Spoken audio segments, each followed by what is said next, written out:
టీడీకే 2A ఇంక్లైన్లో 22వ తారీఖు నాడు Madadi Sammireddy mining సర్దారు ప్రమాదానికి గురై అదే రోజు హైదరాబాద్ హాస్పిటల్కి రిఫర్ చేయడం జరిగింది. హాస్పిటల్ నిర్లక్ష్య కారణంగా సింగరేణి మంచి కార్పొరేట్ హాస్పిటళ్లకు డబ్బులు ఇవ్వకపోవడం వల్ల మెరుగైన వైద్యం అందిన హాస్పిటల్కు రిఫర్ చేయకపోవడం వల్ల ఇలా చాలామంది కార్మికులు మార్గ మధ్యంలో చనిపోతున్నారు, ట్రీట్మెంట్ తీసుకొని చనిపోతూ ఉన్నారు. అంబులెన్స్లు ఉన్న మంచి అంబులెన్స్ రిపేర్ చేసి పంపరు, మంచి హాస్పిటల్కి పంపరు. ప్రమాదానికి గురవటమే ఒక పెద్ద తప్పిదంగా జరిగింది. అక్కడ ఎన్నో ఎక్స్పర్ట్ కమిటీలు నిర్ణయం చేసి సేఫ్టీలో సంబంధించిన దొంగసాందలని, లింక్స్ అని, స్టాప్ బ్లాక్స్ అని రకరకాలుగా ఉంటాయి. అవన్నీ తప్పించుకొని మనిషి చనిపోవడానికి కారణమైందంటేనే ఫస్ట్ ఆ బాయ్కి ఉన్న సేఫ్టీ ఆఫీసర్లని, సేఫ్టీ సంబంధించిన సేఫ్టీ కమిటీలను ముందు శిక్షించాలి. ఫస్ట్ ఆ ప్రమాదానికి జరగడానికి కారణమే ఫస్ట్ మైండ్లో తప్పిదాలు జరుగుతున్నాయి, సేఫ్టీ మీద పర్యవేక్షణ జరుగుతలేదు. సరే, అది జరిగిన తర్వాత మెరుగైన వైద్యం కోసం మనం చర్య తీసుకోవాలంటే అది కూడా లేదు. పోనీ మంచి హాస్పిటల్స్, ఇక్కడ సంజీవన హాస్పిటల్ ఉంటుంది, అంబులెన్స్ ఉంటుంది. ఆ అంబులెన్స్ కానీ ఇప్పటివరకు 2 నెలలు అయితే రిపేర్లో ఉంది. దాంట్లో అన్ని సౌకర్యాలతో మినీ హాస్పిటల్ లాగా ఉంటుంది. అది ఇలా చిన్న టెక్నికల్ మిస్టేక్ తోటి ఇలా పక్కన పడేసి ఉంది. కొన్ని కార్పొరేట్ హాస్పిటల్కు పెద్ద హాస్పిటల్ ఉంటాయి. హాస్పిటల్లో సరైన వైద్యవంతులే అని మేము మొత్తుకుంటున్నాం. నిన్న కూడా ఒక నిమ్స్ హాస్పిటల్కి పోతే ఆ రెఫర్ చేస్తే తీసి మీకు కంప్లీట్ డబ్బులు ఎత్తలే అని చెప్పి బయట మెడలు బట్టి నెట్టేసిన పరిస్థితి ఉంది. ఇలా వందల ప్రాణాలు సింగరేణి యాజమాన్య నిర్లక్ష్య వైఖరి వల్ల ఇలా ప్రాణాలు కోల్పోతూ ఉన్నారు. మార్గ మధ్యలో పోతున్నారు. ఇక మైన్లలో సేఫ్టీ లేకపోతున్నారు.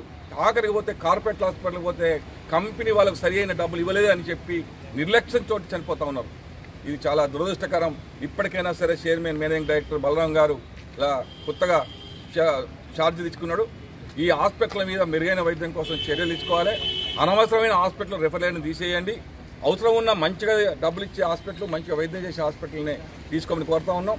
ఇట్లా చాలా విషయాలలో సేఫ్టీ కమిటీలు ఇలా నిర్లక్ష్యం, సింగరేణి ఎన్నికలు వచ్చిన తర్వాత ఇలా నామమాత్రమైన సేఫ్టీ కమిటీలు జరుగుతూ ఉంటాయి. గెలిచే సంఘాలతోటి వాళ్ళకి ఎటువంటి ఎఫిషియన్సీ లేని కార్మిక సంఘాలతోటి ఇవాళ ఎన్నికల సేఫ్టీ కమిటీలు ఎత్తా అంటారు. మేము అంటున్నాం సిఐటిగా, ఎఫిషియన్సీ కార్మికులతోటి రోజు అండర్గ్రౌండ్లో పర్యవేక్షణ చేసే కార్మికులతో సేఫ్టీ కమిటీలు ఉంటే ఇట్లాంటి ప్రమాదాలు జరగవు. అక్కడ లోపల సేఫ్టీకి సంబంధించిన పరికరాలు పనిచేయనప్పుడు ప్రశ్నించేటోడు ఎవరు ఉన్నా అక్కడ ఎవరూ లేరు.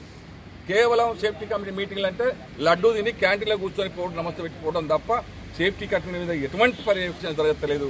అందుకే దీనికో సేఫ్టీ జీఎం, దీనికో సేఫ్టీ ఆఫీసరు, సేఫ్టీ డైరెక్టర్. ఎందుకు వీళ్ళందరూ దేనికోసం? కార్మికులను రక్షించడానిక, కార్మికులను నాశించమనే మేము సిఐటిగా ఇప్పటికైనా డిమాండ్ చేస్తున్నాం.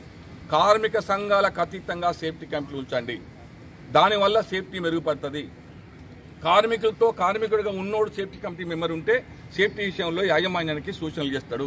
కానీ మీరు దొంగలైపోయి, సేఫ్టీ అధికారులు కూడా దొంగలైపోయి, అక్కడ సేఫ్టీ సరిగ్గా లేకపోయి తొందరగా ప్రొడక్షన్ రావాల పేరుతోటి సేఫ్టీని అంతా అవాయిడ్ చేస్తే ఇట్లా వందల మంది ప్రాణాలు పోతా ఉన్నాయి. అందుకే ఇప్పటికైనా సరే దాన్ని సవరించాలని చెప్పి సిఐటిగా డిమాండ్ చేస్తున్నాం. ఆ కుటుంబానికి ఇలా చాలా సందర్భాల్లో బండ కింద పడి చనిపోయిన కార్మికులకు కూడా ఇవాళ కార్మిక సంఘాలైనా యాజమాన్యం వచ్చి డిమాండ్ చేస్తుంది. కార్మికులకు సమ్మె చేస్తున్నామనో భయపడో చేస్తుంది. కానీ ఎవరికి కూడా ఇక్కడ డిమాండ్ చేసినట్టు, ఒప్పందం చేసుకున్నట్టు కింద జరుగుతలేదు.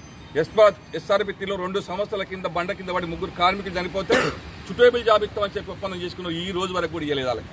అలాగే అంటే నౌకరీ ఇచ్చేటప్పుడు నిర్లక్ష్యం, మళ్ళీ ఆఖరికి క్వార్టర్లు ఇచ్చేటప్పుడు నిర్లక్ష్యం, సుటేబుల్ జాబ్ ఇచ్చేటప్పుడు నిర్లక్ష్యం.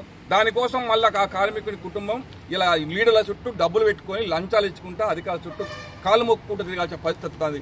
2 సంవత్సరాలు అయినా సరే ఇప్పటికీ ఆ కార్మికుడి కొడుకు ఇంతవరకు ఉద్యోగం చేయలేదు.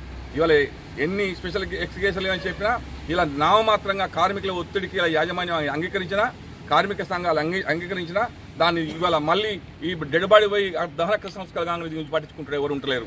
అందుకే ఒక సమగ్రంగా, ఒక సిస్టమేటిక్గా ఒక కాగితం మీద పెట్టి ఉంటే అది ఎప్పుడైనా అమలు చేయాలి.